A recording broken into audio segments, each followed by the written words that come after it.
A number of you are my friends who are here in the audience. I can't see you, but you said you're coming because you're coming to hear me give a love story. So let me not disappoint you.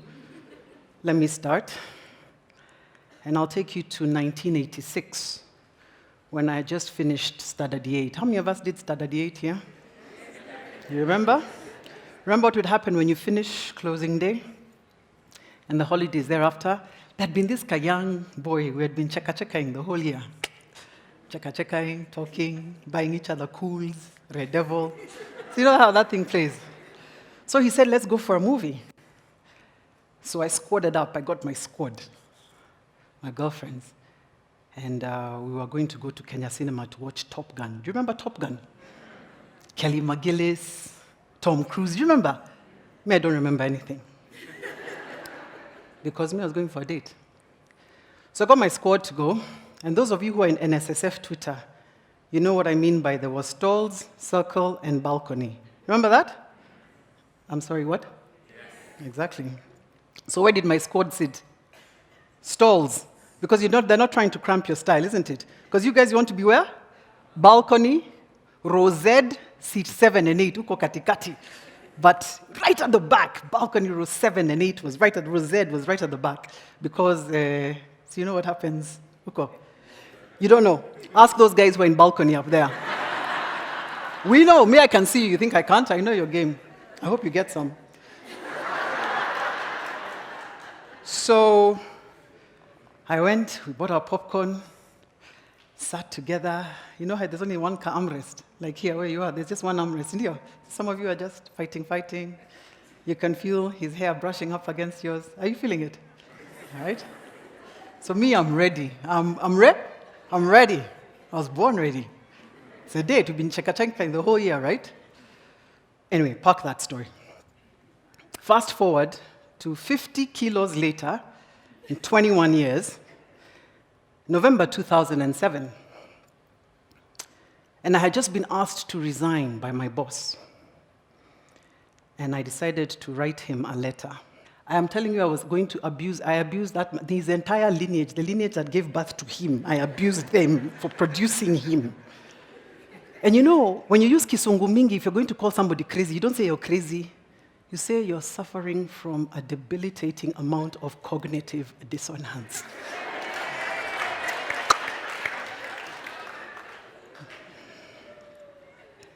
And I hit send.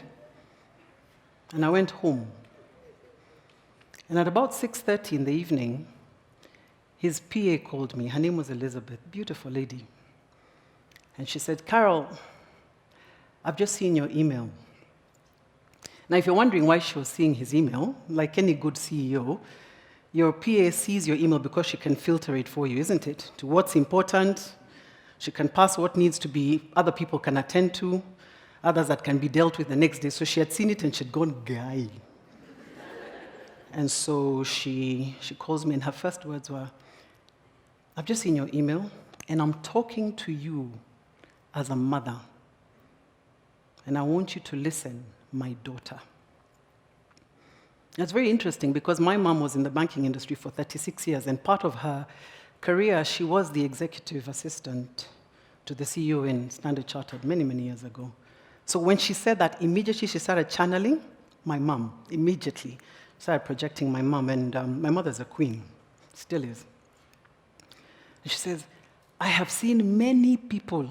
I've been in this office for many years, and I've seen many people destroy their careers because of emails and memos like this.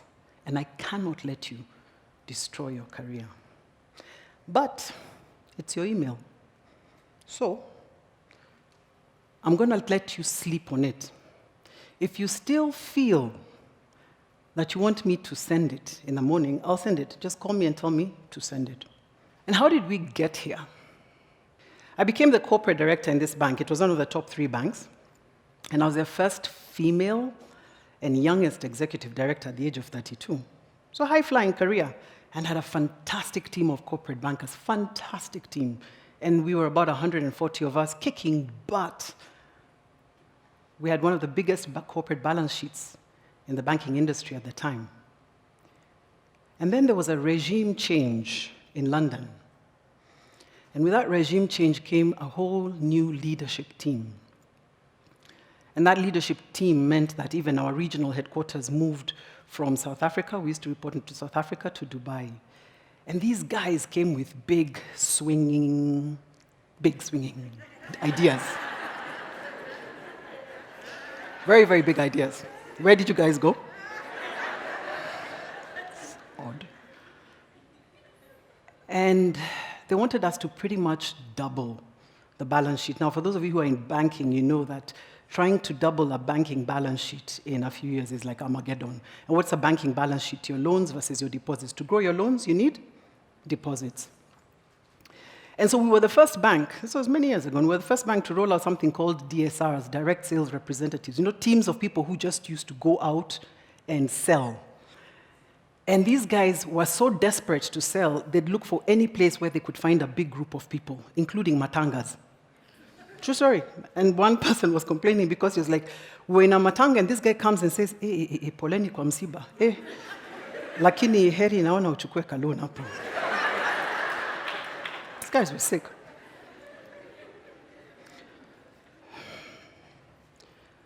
So we were being asked to grow at a crazy rate. And my team and I knew it was going to be extremely difficult. And we sort of rebelled, and not in a good way. Because from us, from a corporate banking perspective, we're like, you can do retail sales, where you're selling to one person to the other person. You can go to matangas, sell loans, get deposits. But to corporate customers, and who are corporate customers? Your Safaricoms, your Bidcos, your Coca-Cola. You can't go to Safaricom and say, oh, boss, yangalau, Michael Joseph, nataka kalon hivi. You can't. You just can't. I mean, it's corporate, it's hard. And so we didn't buy into the vision. And that got me into a lot of trouble because we were now seen like Boniface Mwangi, team resistance, right? So I was summoned by my boss. My boss, we used to do matrix reporting structure. So there was a CEO who was my direct boss, but I also used to report along the corporate banking chain. And my boss was the head of Africa and Asia corporate banking, and he sat in Dubai. And it was like a lamb being led to the slaughter because you're told, come to Dubai. His PA sent my PA the details of where I needed to go. So I was told, you're going to the Kempinski Hotel, 5-star, which is attached to the Mall of the Emirates, which was the biggest mall in Dubai at that time. Wow, okay. But when you're sending a lamb to the slaughter, so you fatten it first. Anyway, so I got an email from Kempinski 5-star. And they say, Carol Musyoka, we're expecting you on this day.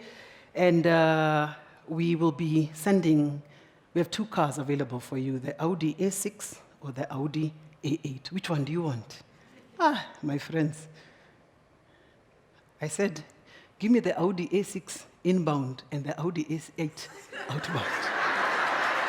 Because how are you going to enjoy these cars? So I landed in Dubai, 2 a.m. in the morning, really, really tired because you took the night flight, landed 2 a.m. in the morning, A6 is waiting for me, calf leather into Missouri. Get to the hotel around 3, I'm really tired, but I'm getting to the hotel. And the door is opened. And for those of you who've traveled to Dubai, you know how usually it's some really good-looking dudes who are opening the door. So the door is opened by these really tall guys. And the door opens and they're like, hey, habari gani, Miss Musyoka? Kwani? Sisi wa Kenya, sisi wa Kenya. I'm like, you guys are really, really tall. So the guy says, yeah, over here in this hotel, they like to hire, the tall Kenyans. They like the tall Kenyans. It adds a pizzazz to the hotel. So I'm just telling you sisters here, the average Kenyan female is 5'5". The average Kenyan male is 5'7".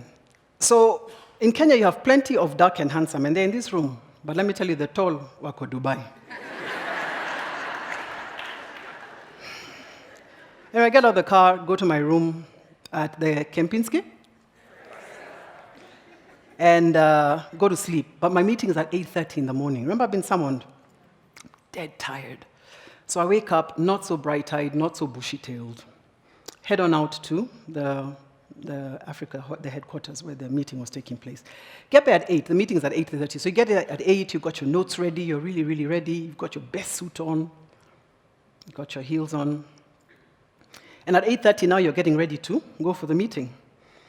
And where I'm sitting in the reception, I can see his office, because it was a glass door. Let's call him MM. This is the regional boss. Let's call him MM. So I can see MM through the glass. So 8:30 comes. He's working. He's on phone. He's working. 8:45. He's working. 9 o'clock. He's working. 9:15. He's working. 9:30. What is he doing? You guys are quick study. He's working. So at 9:30, an hour after the meeting's supposed to start, his chief of staff comes out. Hi, I'm so-and-so. We're so sorry. MM can't see you right now. And I'm like, what do you mean he can't see me? I can see him. I mean, what are we talking about? MM can't see you right now. He's kind of busy. He's got these calls and everything. So why don't you come over into this meeting room and we can talk about your numbers? Like, what? I have never felt so small in my life, because you're made to feel so small. Yani, you boarded the flight all the way, hardly slept. You were sleeping at 3, waking up at 6 to get ready to be in the office by 8. And this guy is saying he can't see you. What did Maya Angelou say? People forget what you say to them. People forget what you do to them, but people never forget how you make them feel. And I felt like that. So I did what any woman facing sheer adversity would do at a time like that. I went shopping. Went to the hotel, packed, got on the flight. But then I knew it was a wrap. Because I'd been shown live. When you're shown Madarau like that, you've got to be an idiot to think that things are going to be the same. And so when I came back, my contact in Dubai, because I had another contact, told me, hey, Carol, things are elephant. And the discussions that are being had are how to exit you. Now, remember I told you, our team was performing. We were hitting our numbers, we were exceeding our numbers, but where we said we are going to draw the line is this new set of numbers that we just didn't buy into. And I can't say I blame my boss. Because a good leader has good people around him. But on a serious note, I can't say I blame him, seriously. Because a leader wants people who are going to beba his vision, or other people's vision that has been played for him to beba, and deliver it. And he wants people who can drive and deliver and not give him nyof nyof. Because I was giving him a lot of nyof nyof. I was tough, I was difficult. I own that. I was difficult for him. So I came back and I lawyered up. And the reason I lawyered up is because executives never fired. Did you know that? There's no executive who's ever fired. Either they resign or their contract comes to an end. Have you ever known any CEO who's been fired? They're not fired. They left to pursue other interests, softer duties. The pressure started coming. Chick, you need to resign. This pressure's coming from my boss. But you know me, I'm like, what Don didn't say is I'm a lawyer. And also I've lawyered up. So for me, I'm like, the only grounds you have here for termination, I have a bad attitude. And me, when I checked in my Dear Carol letter, it said you've got to be on duty from 8 to 5. It didn't say anything about attitude. So the pressure began. Atmospheric pressure, barometric pressure, gauge pressure. And it just became too much, and that's when I decided, I'm going to write this letter. I'm going to do this email. That's the background. That's how I got to do the email. If I let that email go, I would have been left exiled, standing at the altar of ignominy. But I was like, I didn't care. I was I was done. So the next morning, I called Elizabeth and I said, you know what, Elizabeth? Because remember, she was channeling who? My mom. And, sometimes you're just like, for somebody who, I'd worked with this lady for years and she had never ever, we were courteous, we were cordial, but she had never ever brought that age thing, mother-daughter thing. And so for me, I was like, hey, maybe this is a message from a higher power. So I said, no, done. Okay, don't send it. And so you're asking, or I'm asking, so what's love got to do with all of this? Elizabeth pulled me from the brink because I was going to, that email was a stinker. That email, you hear the earthquake, that was a tremor in Bomas. This thing was an earthquake. It was incendiary. This guy was going to come after me with everything he got. And I wouldn't have blamed him. So she saved me from myself. And love is that, saving some people from themselves. But what actually also ended up emerging were two other colleagues, two, I call them angels. One was the head of HR, and one was the head of legal. And they didn't have to help me at all. And if they had seen that, they would have been like, you're by yourself, we're not together with you. But when I lawyered up, we then sat down round a table and were actually able to negotiate something. And what they did was they showed me compassion and they showed me dignity. And I told them, by the way, I'm not paying for this legal bill because I didn't ask to be put in this position. You're going to pay it. And they said, sawa. And so they paid my legal bill as well with a lawyer. And they ended up, once we tabled what the, irreducible minimums were, they then took it to my boss, who by this time, he was just like, Yani, this chick is going, Yani, this chick is going, you guys have gotten her to say, He was so excited. Remember, we never crossed paths, because for sure there would have been Armageddon. And he signed off. It was very difficult, because at this point now, you've got major loss of dignity. You're this high-flying somebody, high-flying career, and now you're being reduced to numbers, irreducible minimums, and you must walk in this town. And the head of HR told me something that I've always carried until to this day. He said, Carol, you can never keep a good person down. You can never keep a good person down. Elizabeth saved me from myself. She taught me a valuable lesson which I use until today. If you're ever angry, jot down your thoughts, type them, write an email to yourself, have a board meeting with yourself. Sleep on it. Love is compassionate. Love is giving your colleagues dignity. Love is standing in the gap with them when they're going through a very difficult time. I was about to finish, then I just realized, you guys came for a love story, right? So let me take you 50 kilos ago, back to 1986. Where am I? Row Z, seat number 7 and 8. That time I'm sitting angle theta.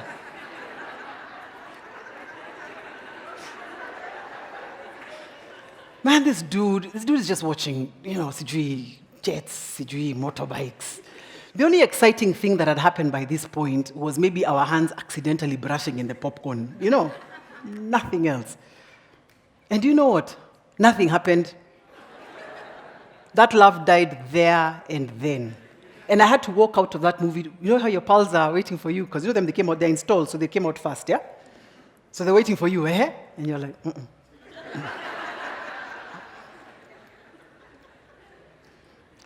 A lesson for me about boy child is that boy child has been missing non-verbal cues since 1986. Thank you.